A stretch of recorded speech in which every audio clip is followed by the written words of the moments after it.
Here at Pima County Election Central, behind me you can see tabulation machines that are not quite in use quite yet. We're going to be seeing more of that action later tonight. But if we come over here to this side, you're going to see a little bit more action when it comes to making sure these ballots are verified with signatures. And in this room, what they're checking for is duplication of ballots. You can see these officials over here checking with their machine right there, making sure everything adds up. Officials are saying that today there hasn't really been much issues at polling locations and that they're ready to receive ballots. But it's more than just a piece of bread, bringing hope, education, and community. As of 2 p.m., roughly 200 ballots have been cast in Maricopa County. Behind me, one of 13 official ballot drop boxes where voters can simply drive up and place their ballot in the box. A lot of excitement and cheering at the Mark Kelly watch party. As you can see behind me, roughly a couple hundred are gathered here in Tucson to cheer on Mark Kelly. Now, we've seen early leads for Kelly, but there's still a lot of votes left to be counted. The excitement and cheers are still going on here at the Mark Kelly watch party, and here with me is former Arizona State Senator and Governor candidate Steve Farley. Steve, take me through the mindset that these candidates might be thinking about right now.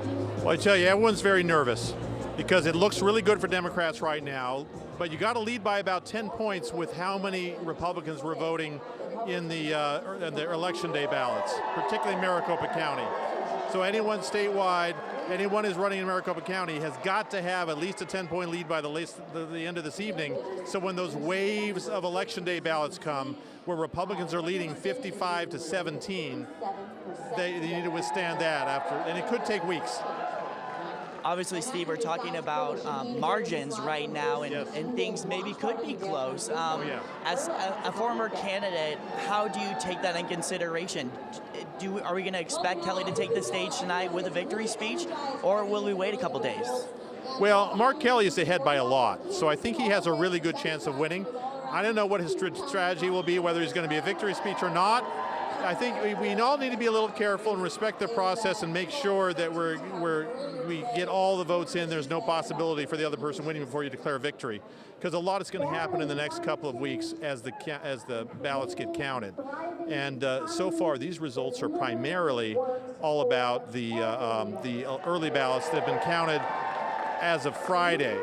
There's still the early ballots that got dropped off on Saturday, Sunday, Monday, and today, and there's election day. Thank you, Steve, for that insight. You. Back to you guys in the studio. I'm out here at Encanto Elementary School, one of 8 schools partaking in the new teacher residency program. I went inside the classrooms to see how the program is impacting the teacher shortages. Sometimes life is like a board game, with every move creating a different outcome. For Chelsea Mickelson, that game takes place in the classroom. I can think of no more productive way to spend my time. The impact that a passionate and caring teacher can have is unmatched. It's the passionate and caring teacher she wished she would have had that made Mickelson want to be a part of the education field. I was a student with untreated ADHD, and so I had a really hard time in the classroom. I was really disruptive. I was really impulsive, and so knowing that I can bring that understanding and compassion to the students here, it makes everything worth it.